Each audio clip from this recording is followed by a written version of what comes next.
I'm very happy to be here. Thank you, Konstantin, and it's great to see all of you. I'm still waiting to find the key in my conference bag. Have you misplaced it? Which key?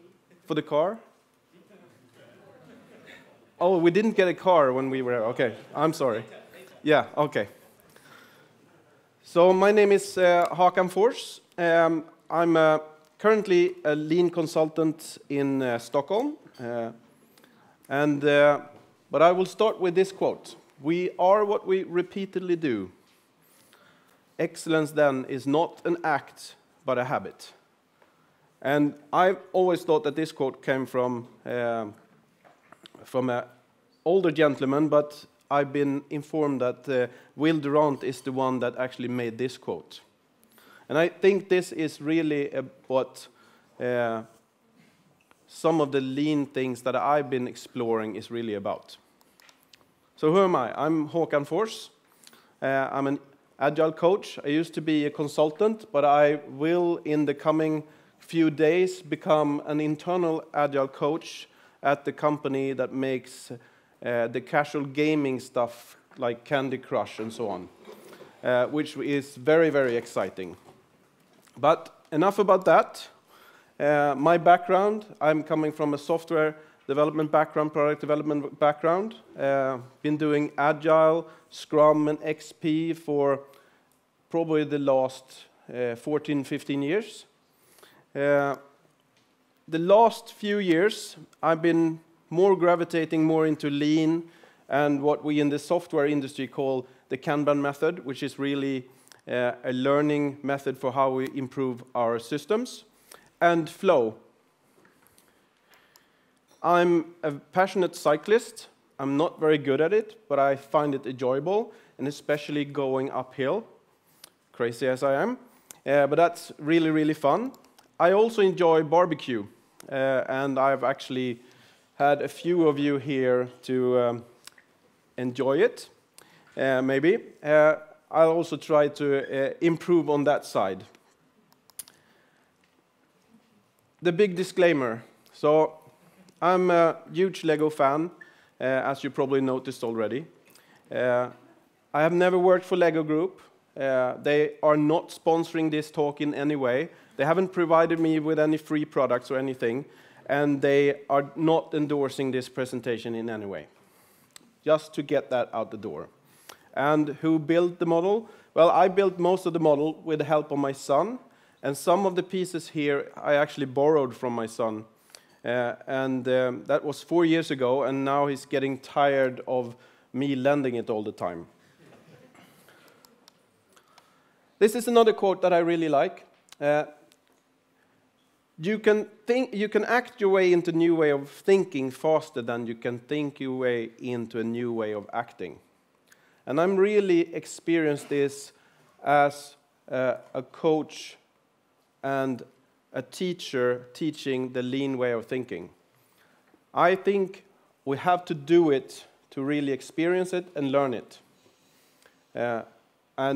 Well, we need the thinking part and to understand the principles and so on, but we really need to do it to really understand it and create a new way of thinking. So, can anyone think of the movie I was inspired by making this picture? Karate Kid. Yes, Karate Kid, of course. And this is kind of building a behavior or a pattern of movements. And if I remember the movie right, which was very, very far back when I actually saw it the last time, he did this to learn how to block and spar. And what he was doing is to create muscle memory of how to do something without really knowing what he was doing at that point in time. And what we are trying to do is to create muscle memory for continuous improvements. And I think that is an important part of what the Toyota KATA is all about. So we have heard quite a few presentations about the Toyota KATA. I talked to Konstantin about, should I have an intro to the KATA and so on in this talk? And how many of you have heard about the KATA before, except for in the sessions today, so most of you, right? So what I'm going to do is to turn a little bit meta on myself here. So I'm not going to talk about the kata. Well, I'm going to talk about it, but let's see. Come along for the ride. So what is a kata? It's a form, something that you repeat over and over to create muscle memory. And eventually, when you have the muscle memory, you can start to focus on the details. So you can turn your attention, your system 2 attention to the details. So you don't have to bother the system 2 about actually doing it, from thinking fast, thinking slow, which I think is really important. We build habits. And this is from Mr. Nonaka's book, which is, I now have forgotten what the name of the book is, but it's about knowledge and creating knowledge. And he says a kata is the synthesis of thought and behavior in skillful action, the metacognition of reflection in action. For me, that's way too many complicated words, especially in English, which is not my native language to understand. But for me, it's really about pushing the automatic things into our system 1, so we can focus on doing the important part, reflecting on what we're doing in system 2. And the katas are not something that is static. It's something that you can change. So Toyota Kata, in a nutshell for me, has a planning phase, an execution phase. We go through understanding the direction, grasping the current condition, setting the next target condition, and then we jump over to the execution phase. And here we experiment our way towards the next target condition. And when we have reached the target condition or it has expired, we repeat back. So it's basically 2 cycles that we will repeat over and over again. So I will start with the understanding the direction. And this, when we're starting to dive into a little bit of the meta stuff, we have a vision, we understand our current condition, and then we aim, and we set the challenge, and we have the target conditions. You recognize this? Yeah.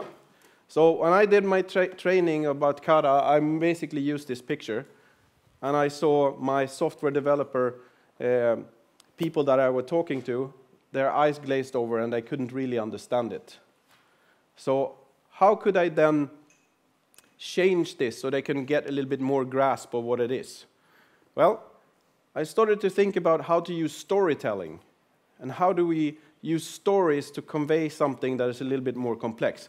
So I tried a story that has resonated with at least my audience, and I started out talking about the vision to boldly go where no brick has been before. That's a vision, right? It's probably hard to achieve in our lifetime, but it's something to aim towards. Then we have the current condition, and think that you're stepping back in time to the beginning of the 1960s.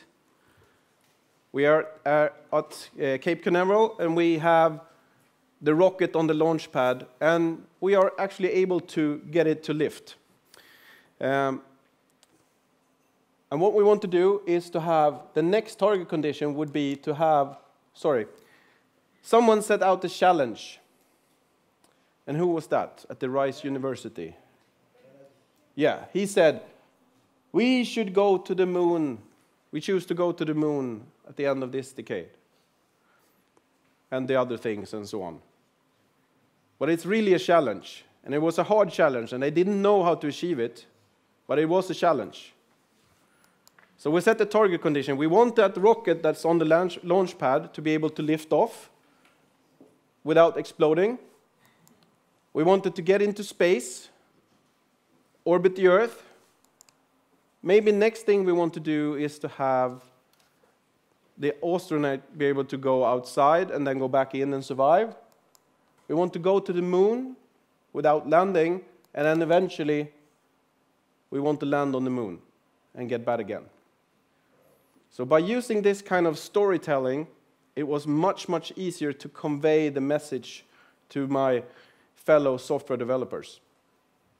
So my kind of thing that I want to convey to you is maybe try to find stories and tell them in a storytelling mode will help you to convey this sometimes very technical and very geeky message.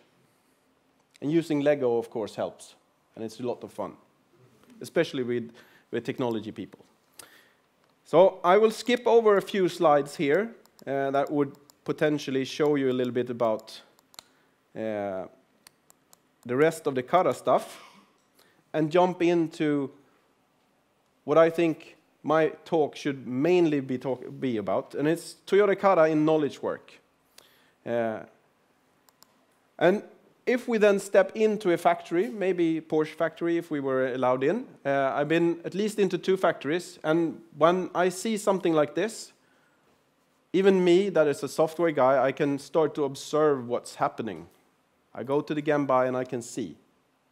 Do you agree? To some degree, that's correct. How about this? You walk into the office. They're building this marvelous game or something. And everyone just sitting there. Where's the inventory?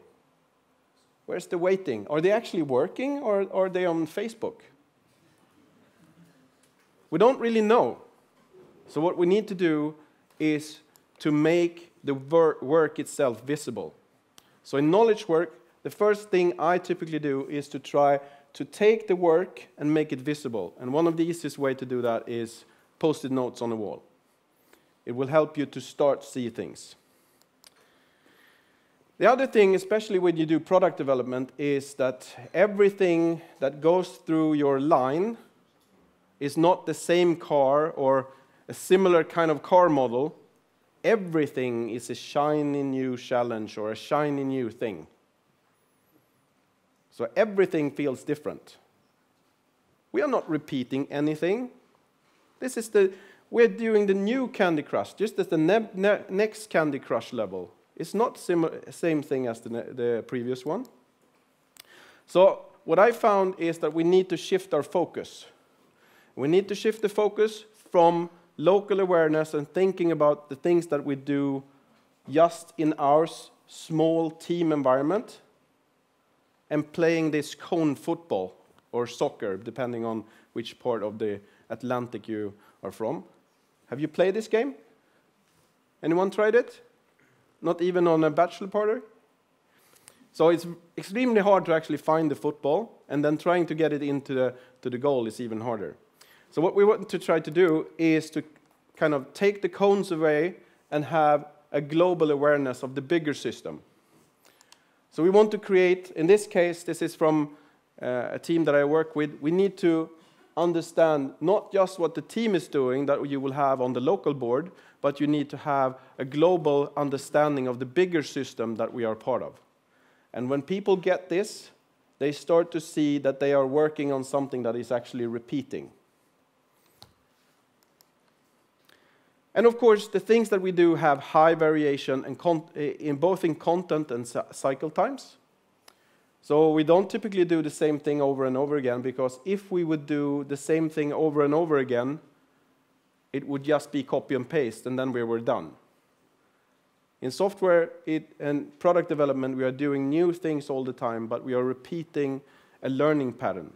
And the cycle times, they are also very high in variability.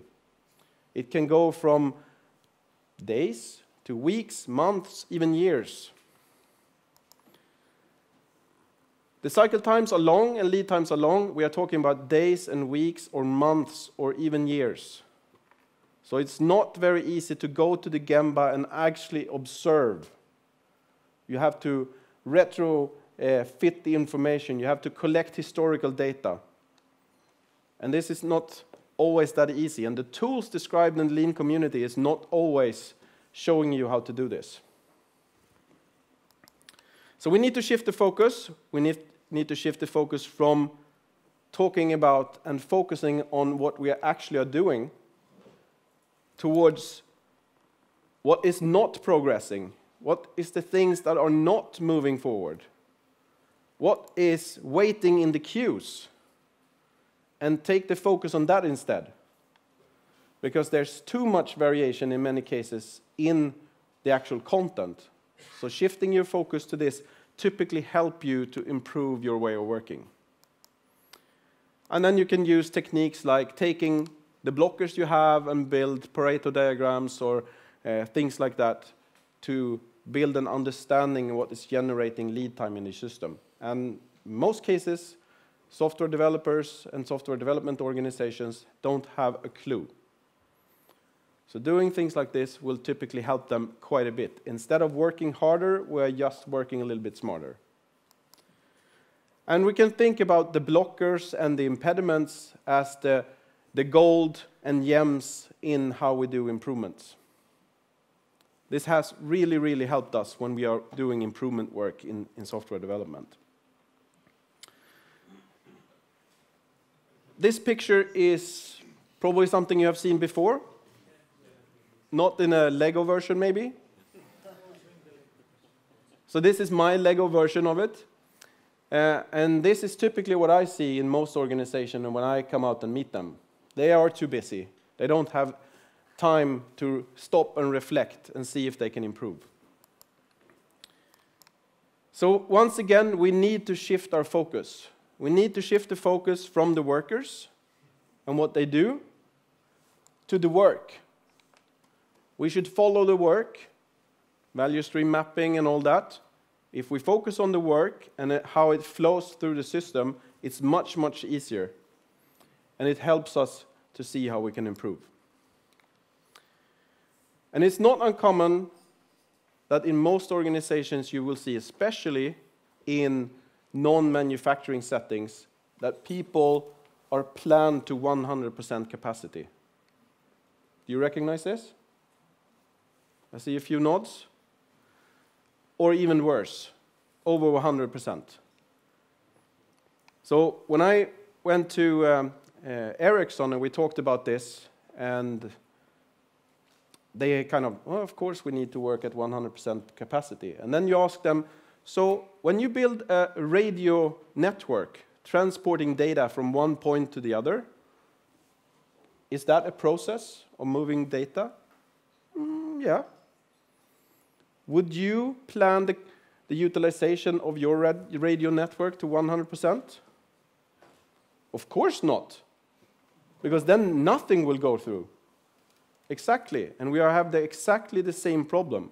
So sometimes taking what I did at Ericsson was to talk about their context, what they understood, and transferred it into queuing theory and things like that to understand how we should work about processes.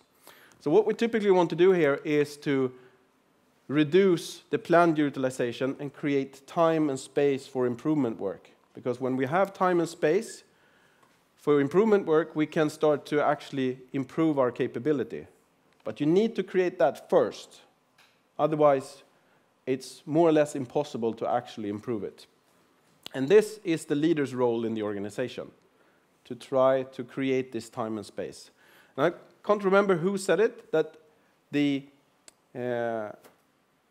focus of the managers, the behaviors of the managers should be to lead by example. And if the highest priority is how we run it in crisis mode, this is the same thing. The green part here, time for improvement, has to be something that would be the same as focus as when we do run it in crisis mode.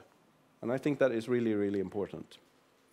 And because we have high variability, really high variability in our processes, not planning for 100% utilization also makes sense in a flow sense of way. So you can kind of get both benefits.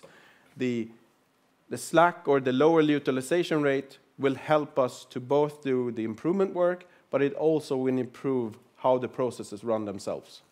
So it's a win-win. And of course, we need to build this into our daily way of working. And we should do both delivery value and improving the work. And small batches is not just good in terms of flow, it's also good in terms of doing improvements. And now we come to, I think, the biggest kind of learning I had applying the KATA thinking and the ideas around it in terms of doing improvements. And what I started to think about this and using the terms, instead of saying improvement, I talk about things as experiments. And when we talk about experiments, we can think ourselves standing there in the laboratory. We have the two vials, we pour them together, and we have this huge explosion. Oh, I didn't expect that. And what is that sound? Learning. It's the sound of learning.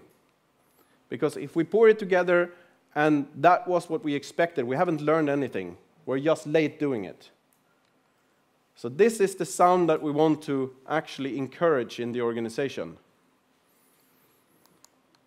And this is the scientific model, right? We have the hypothesis, and probably the thing that everyone misses is to write down or make your prediction. Be very, very prescriptive about writing down your prediction. Run the experiment, closely observe, and the delta between the prediction and the observation is the learning. If we don't write down the prediction, we have much lesser opportunity to learn because our brain will kind of, what's it called? There's a bias. I can't remember the bias right now. Retro something. Oh, you will shape what you thought into what really happened. That's how our brain works, because we always want to be right. So writing it down enhances our opportunity to actually learn. And you can think about it in this way. We have the hypothesis, we have the prediction. We kind of set the target condition, very precise, and then we run the experiment, and we make the observation. And we might get a better performance than we predicted, and we have a plus delta. Or we can get lower than we predicted, and we have a minus delta. And in this case, I will never talk about a failure or a success. I will use the language of what we didn't predict. This is not what we expected. Because failure, when we talk about failure or even safe to fail experiments, how our brain works, if we have talked about failure in the past and we have emotions attached to that, that will be the emotion that will be attached to saying the word failure. So I try to avoid using the terms failure. And then we have the excellent sheet that we will run through. I've used it a lot, and this is really good for creating learning. In the step, we write down what we do. We write down what we predict, and then what's our observation, and then we can write down the learning. And having this is a great tool. Skipping this is really skipping out on the learning, and that is what it's really about. I also talk about when we run these experiments, we should expect at least 50% of the experiments not to give the expected result. If we have a higher success or hitting our prediction, then we are not trying enough. Because if we are not trying to do experiments that are bringing us in the direction that we didn't expect, we haven't really learned anything. So we really want to explore this all the time. And the other part I've seen connected to this, and this came a little bit before I started applying the KATA, but it's also something that kind of tied into it very much, is that you see every change you make in the organization as an experiment. You talk through what do we think will happen, what's our prediction, and probably the most important part is to define a point in time when we will do the evaluation. And depending on how much buy-in you have from the organization to try something that they haven't tried before, if it's very low buy-in, you have to have a very short amount of time when you try something. So you have to judge how far out you want to stretch it, and then you need to give them what I call it the I told you so moment. Because you will have some people in the organization that will resist. It might be on rational basis, and sometimes it will be on non-rational basis. But giving them the I told you so moment will give them the security they will actually try something and experience it, not just think about it. And then we can try it, we run through it, we get the learning, and sometimes they get to say, I told you so, and sometimes they have learned something. Or maybe I have also learned something when they say, I told you so. So I think this is something that you can really apply to most situations. And I've done it with quite some teams very successfully in the smallest things, and it really helps you. So it's a piece of nugget for you. And with that, I think Toyota KATA rocks. It's really something that I found very useful, but also extremely hard to get organizations to implement in a good fashion. If you want to learn more, here are some links. The slides will be available, both on SlideShare, and I guess you will also send them out later, Konstantin. And with that, I will open up for questions.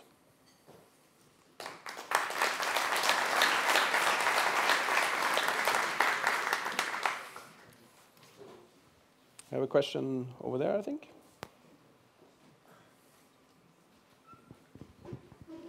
I've got a simple question, but probably you know. I'm not sure whether or not you know about the issue of action research. There is kind of a book about doing action research in your own organization. No? They are not talking about lean, or they're not talking about KATA, and I'm just wondering whether or not perhaps Mike knows something. What's the difference between Toyota KATA and doing action research in your own organization? Action research, you say? Yeah. Okay. So probably someone here in the organization can say something about that. Because action research in your own organization is typically also plan, do, check, act, learning to make hypotheses, and testing the hypothesis, analyzing it, and doing it again. And it's really similar. And I think it goes a little bit deeper even, because the validation, like the Hawthorne effect, is a big risk. Yes. When you have a hypothesis, and when you are really one of the actors who invents the solution, probably you might find positive effects, but when you are gone as being a consultant, or when you are not there, the results will fall. Sure. And the only reason is because of the Hawthorne effect. So validation of action research is a very difficult thing, which is also very difficult in case of Toyota KATA. It looks like very simple. See the difference and try to analyze it, but it's quite complex. And what you typically want to do is falsify your hypothesis more than trying to prove it. It's much easier to get proof for your hypothesis than disproving it. So that's another way you can approach it as well. And what I typically try to do with team, if we get something to work in one part of the organization, I ask another team to take that hypothesis that they haven't invented, and they try it in their settings. And if they can replicate the same results, then maybe we are talking about kind of replicating for the rest of the organizations. But they need to think for themselves and try things out. And falsifying the hypothesis is often much better than trying to prove it. Yeah. But it's a good point. I will try to look into that. Yeah, but also should action research be a topic within a lean curriculum? That's perhaps Peter. Yeah, I think that action research, as you point out, is challenging. I think in many ways, a more general concept than KATA, but certainly in the same the same dimension. Okay, another question, Mike. So, Johannes, there are many models. Right here. Sorry, that's right. The speakers don't tell you where I am. There are many models of scientific thinking, scientific approach. Action research, you know, we use that when we can't formulate a specific hypothesis. It's more in a live setting, right? And there are different kinds of experiments within Toyota KATA.